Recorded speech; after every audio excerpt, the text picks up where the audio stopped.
इस वीडियो को लाइक करें, हमारे चैनल को सब्सक्राइब करें और बेल आइकन जरूर प्रेस करें हमारी न्यू वीडियो सबसे पहले देखने के लिए।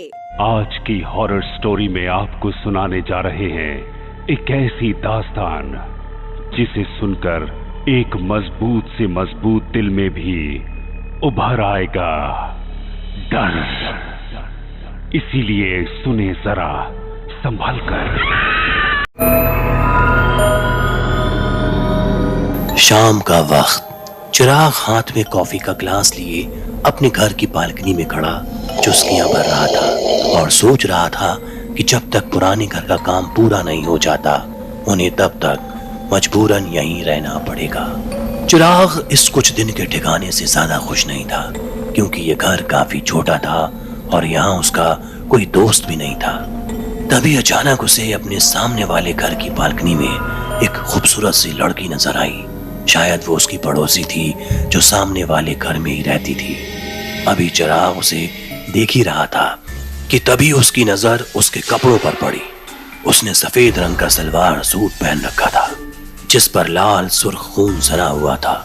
ये देख चिराग बुरी तरह हैरत में पड़ गया।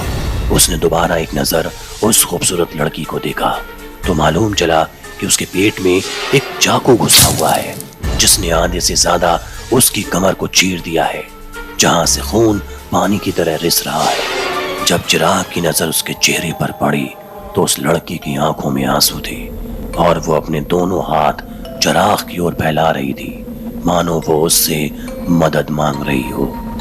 चिराग ये देखकर बुरी तरह सहम गया। इस मंजर ने इस कदर उसे खौफ में डाला कि उसके मुंह से जोरदार चीख निकल गई।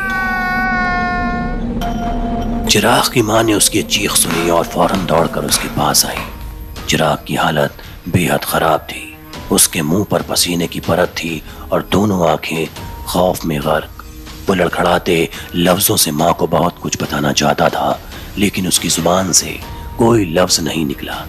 मां ने उसे शांत कराया और पूछा कि आखिर क्या हुआ। तब चिराग ने अपनी आप बीती मां के सामने बयान की। मां ने भी उस लड़की को देखने की कोशिश की मगर उस बालकनी में सिर्फ और सिर्फ सन्नाटा था। मां फौरन चिराग को अंदर ले गई। उसे लगा कि शायद ये थकान की वजह से है। इससे बेखबर कि ये घटनाएं अभी बहुत बुरा मंजर पेश करने वाली हैं। कुछ दिन यूं ही कटने लगे। चिराग को अक्सर लगता कि उस घर से कोई उसे घूर रहा है। कोई आधी रात बालकनी में खड़ा होकर आवाज लगा रहा है। वो माँ को भी ये सब बताता मगर माँ की लाख कोशिशों के बावजूद भी उसे ना ही कुछ नजर आता ना ही उसे चिराग की इस हालत के पीछे की वजह समझ आ रही थी। एक रात चिराग को बाजार से लौटते हुए देर हो गई। वो करीब रात 12 से 1 बजे के बीच घर पहुंचा। अभी घर के दरवाजे पर दस्तक देने ही वाला था कि तभी उसे अचानक महसूस हुआ जैसे पीछे से कोई उसे आवाज लगाने की कोशिश कर रहा हो। जब चिराग ने पलट कर देखा तो वही सफेद ड्रेस वाली लड़की अपने घर के आंगन में खड़ी चिराग को एक टक घूरे जा रही थी। उसकी आंखों में आंसू थे मगर आज उसका सलवार सूट बिल्कुल सफेद नजर आ रहा था। ना ही उसके कपड़े पर वो खून था ना ही पेट पर वो चाकू घुसा हुआ। चिराग ये देख थोड़ा शांत नजर आया मगर ना मालूम अचानक क्या हुआ वो अपने घर में दौड़ती चली गई। ये देख चिराग भी हैरत में पड़ गया। उसने फौरन उस लड़की का पीछा करने का फैसला किया। वो दौड़ा और उसके घर के दरवाजे के करीब जा पहुंचा और थोड़ी देर में उसके घर में दाखिल हो गया। कुछ अजीब सी महक से घिरा हुआ था उसका घर, मानो जैसे कोई सड़ा हुआ मांस महक रहा हो। अभी वो इसी ख्याल में था कि तभी अचानक उसे फिर उस लड़की की झलक दिखाई दी। वो घर के आखिरी कमरे में दौड़ती जा रही थी। चिराग भी बिना दोहरा ख्याल किए उसके करीब बढ़ने लगा लेकिन जैसे ही वो उस कमरे में दाखिल हुआ उसने देखा कि वो लड़की किसी लड़के से लड़ रही थी। दोनों के बीच किसी बात को लेकर बड़ी बहस हो रही थी। देखते ही देखते ये बहस इतनी गंभीर हो गई कि उस सफेद ड्रेस वाली लड़की ने लड़के को जोर से थप्पड़ मार दिया। इससे बौखलाया लड़का उसे जोर से गला दबाने लगा یہ دیکھ چراغ بری طرح سہم گیا اور فوراً حرکت میں آتے ہوئے لڑکی کو چھڑانے کے لیے اس لڑکے کی طرف بڑھا، لیکن جیسے ہی چراغ نے اس لڑکے کا ہاتھ پکڑنا چاہا وہ اس کے آر پار ہو گیا۔ اس نے ایک دو کوششیں اور کی مگر یہ کوششیں بھی ناکام رہیں۔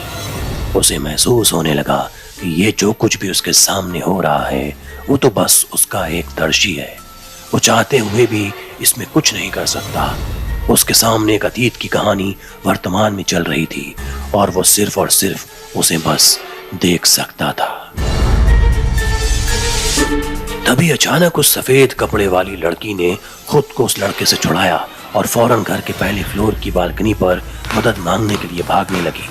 وہ جیسے ہی بالکنی پر پہنچی اور مدد مانگنے ہی والی تھی کہ اچانک پیچھے سے وہ لڑکا آیا اور اس کے پیٹ پر چاقو گھونپ دیا، پورے پیٹ کو چیر دیا۔ اس خوفناک واردات کو انجام دینے کے کچھ ہی منٹوں میں وہ لڑکی تڑپ تڑپ کر موت کی نیند سو گئی۔ یہ پورا منظر اپنی آنکھوں کے سامنے دیکھ چراغ سہم گیا۔ اس کی آنکھوں میں بھی آنسو تھے، شاید یہ وہ سچائی تھی جو دنیا سے اب تک چھپی تھی اور شاید اسے دنیا کے سامنے لانا اب چراغ کی ذمہ داری تھی۔ ہوا بھی ایسا ہی۔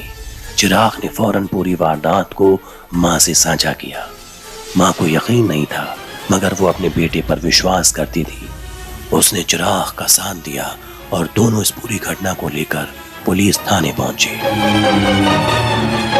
شروعات میں تو پولیس نے ان کی اس بات پر بھروسہ نہیں کیا، لیکن پھر چراغ کی ماں کی درخواست پر وہ شروعاتی جانچ کے لیے راضی ہو گئے، جس کے بعد اس پوری واردات کا خلاصہ ہوا۔ معلوم چلا کہ اس گھر میں انجنا نام کی ایک لڑکی اپنے بوائے فرینڈ روہن کے ساتھ رہتی تھی۔ دونوں کے بیچ اکثر جھگڑا ہوا کرتا تھا۔ ایک دن دونوں کے بیچ کا جھگڑا اس قدر بڑھ گیا جس کا فیصلہ لڑکی کی موت سے ہوا۔ پولیس نے فوراً معاملے کی تفتیش کر لڑکے کا پتہ لگایا اور اسے گرفتار کر لیا۔ آخرکار اس لڑکی کو بے رحمی سے موت کے گھاٹ اتارنے والا وہ ہتھیارہ جیل کی سلاخوں کے اب پیچھے تھا۔ وہ لڑکی شاید چراغ سے انصاف کے لیے مدد چاہتی تھی اور اسے مدد ملی بھی۔ ایک آتما نے خود کو اپنی ہتیا کا معاملہ سلجھا لیا۔